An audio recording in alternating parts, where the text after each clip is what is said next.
दोस्तों, कोलंबो के ऐतिहासिक सिंघली स्पोर्ट्स क्लब एसएससी के मैदान पर भारत और श्रीलंका के बीच खेले जा रहे दूसरे टेस्ट मुकाबले के तीसरे दिन एक ऐसा भयानक और अप्रत्याशित मोड़ देखने को मिला जिसने इस मैच के रोमांच को अपने चरम पर पहुंचा दिया। तीसरे दिन के पहले सत्र का खेल खत्म होने के बाद जब दोनों टीमें लंच के विश्राम के लिए पवेलियन लौटी तो किसी ने सोचा भी नहीं था कि कोलंबो का मौसम अचानक ऐसा खौफनाक रूप अख्तियार कर लेगा। लंच ब्रेक के दौरान आसमान में घने काले बादलों का जमावड़ा शुरू हुआ और देखते ही देखते मैदान पर मूसलाधार बारिश ने दस्तक दे दी। इतनी तेज बारिश हुई कि मैदान को कवर करने में ग्राउंड स्टाफ को भारी मशक्कत करनी पड़ी। मैदान पर चारों तरफ पानी भर गया और ऐसा लगा कि शायद तीसरे दिन का खेल अब आगे नहीं हो पाएगा। दोनों टीमों के खिलाड़ी और मैदान में मौजूद हजारों दर्शक बस आसमान की तरफ टकटकी लगाए इस आस में बैठे थे तो कब यह बारिश थमेगी। अंपायरों ने मैदान का कई बार मुआयना किया और आखिरकार कोलंबो के बेहतरीन ड्रेनेज सिस्टम और ग्राउंड स्टाफ की दिन रात की कड़ी मेहनत की बदौलत बारिश रुकी और मैदान को एक बार फिर खेल के लिए पूरी तरह से तैयार किया गया। जब बारिश के लंबे खलल के बाद आखिरकार खेल दोबारा शुरू हुआ तो एसएससी का मैदान पूरी तरह से बदल चुका था। हवा में भारी नमी थी, पिच में गीलापन आ चुका था और आसमान में हल्की धुंध छाई हुई थी। ऐसे माहौल में जब भारतीय गेंदबाज और श्रीलंकाई बल्लेबाज एक बार फिर मैदान के बीचों बीच जंग लड़ने के लिए उतरे तो मैदान पर एक ऐसा हाई वोल्टेज ड्रामा देखने को मिला जिसने दर्शकों को अपनी सीटों से बांधे रखा। बारिश के बाद की यह हाइलाइट्स इतनी ज्यादा उतार चढ़ाव और सनसनी से भरी रही कि मैदान पर हर एक गेंद के साथ सांसें थम रही थी। तो चलिए दोस्तों, बिना किसी देरी के आपको बताते हैं कोलंबो के मैदान पर बारिश रुकने के बाद शुरू हुए इस खेल की पूरी विस्तृत और रोमांचक रिपोर्ट। जब बारिश के लंबे अंतराल के बाद अंपायरों ने खेल दोबारा शुरू करने का इशारा किया तो मैदान पर श्रीलंकाई टीम अपनी पहली पारी के स्कोर 4 विकेट पर 131 रन से आगे खेलने उतरी। क्रीज पर मौजूद थे दो बेहद धैर्यवान बल्लेबाज सेट हो चुके पासिंदु सूर्यबंद्रा जो 66 रन बनाकर नाबाद खेल रहे थे और उनके साथ श्रीलंकाई कप्तान धनंजय डी सिल्वा। बारिश के बाद परिस्थितियां पूरी तरह से भारतीय तेज गेंदबाजों के अनुकूल हो चुकी थी। कप्तान शुभमन गिल ने बिना कोई देरी किए गेंद एक बार फिर अपने सबसे भरोसेमंद और आक्रामक पेसर प्रसिद्ध कृष्णा के हाथों में थमाई। प्रसिद्ध कृष्णा ने पहली ही गेंद से अपनी रफ्तार और अतिरिक्त उछाल का कहर बरपाना शुरू कर दिया। हवा में नमी का फायदा उठाते हुए प्रसिद्ध की गेंदें टप्पा खाने के बाद कातिलाना अंदाज में कांटा बदल रही थी। सूर्यबंद्रा और धनंजय डी सिल्वा ने शुरुआत में बेहद सावधानी से गेंद को छोड़ने की रणनीति अपनाई। प्रसिद्ध कृष्णा के पहले ही ओवर की तीसरी गेंद गुड लेंथ पर पटकी गई जो टप्पा खाकर अचानक उछली और सूर्यबंद्रा के दस्तानों से जा टकराई।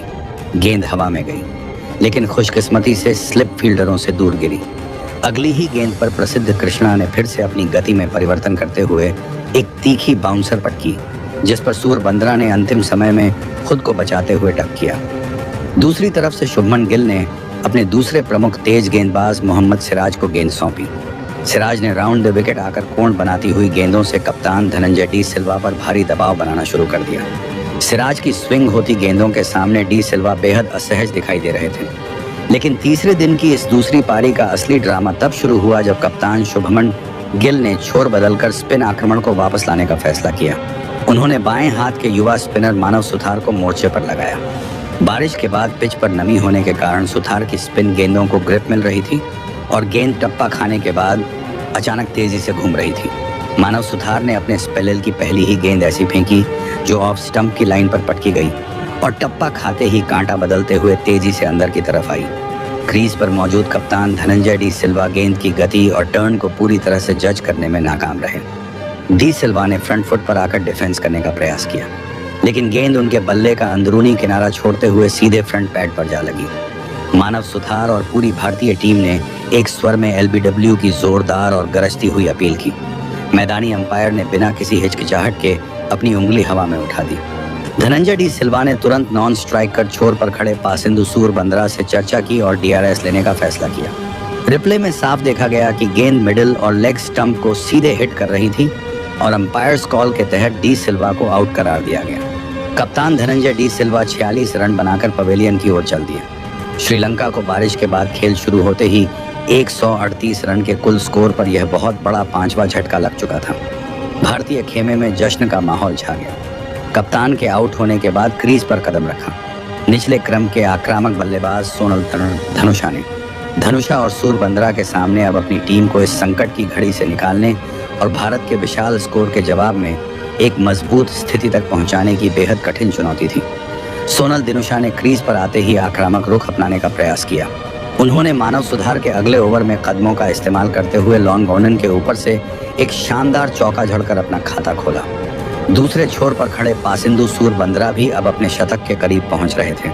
उन्होंने प्रसिद्ध कृष्णा की एक ओवर पिच गेंद को मिड ऑफ के पास से बाउंड्री के पार भेजकर अपने व्यक्तिगत स्कोर को 75 रनों के पार पहुंचाया।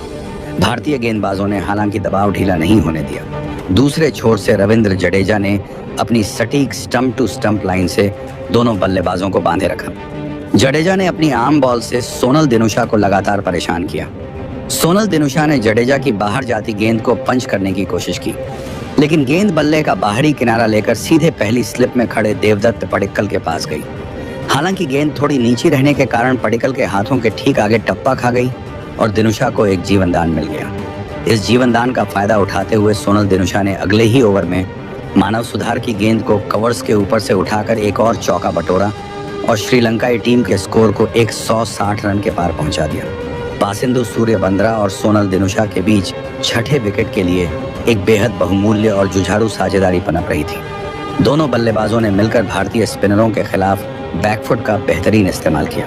सूरबंदरा ने अपनी बल्लेबाजी में परिपक्वता दिखाते हुए भारतीय गेंदबाजों की अच्छी गेंदों को सम्मान दिया और ढीली गेंदों को बाउंड्री का रास्ता दिखाया। सूरबंदरा जब 88 रन के स्कोर पर खेल रहे थे, तब मोहम्मद सिराज ने एक बार फिर स्पेल में वापसी की। सिराज ने रिवर्स स्विंग का इस्तेमाल करते हुए सूरबंदरा को अपनी यॉर्कर गेंदों से चौंकाने की कोशिश की। सिराज की एक कड़क यॉर्कर सीधे सूरबंदरा के टो पर जा लगी, जिस पर भारत की तरफ से तीखी अपील हुई, लेकिन अंपायर ने इसे लेग स्टंप से बाहर मानते हुए नकार दिया। श्रीलंका की यह साझेदारी अब भारतीय कप्तान शुभमन गिल के लिए सिरदर्द बनती जा रही थी।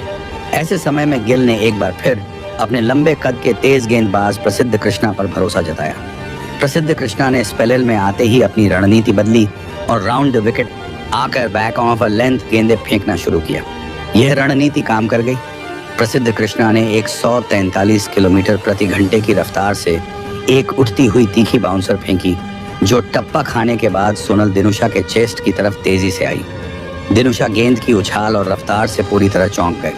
उन्होंने गेंद को छोड़ना चाहा, लेकिन अपने बल्ले को समय पर रास्ते से नहीं हटा सके। गेंद उनके बल्ले के ऊपरी किनारे को चूमती हुई हवा में उठ गई।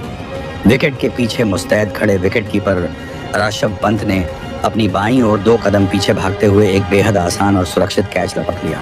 सोनल दिनुशा 28 गेंदों में 3 चौकों की मदद से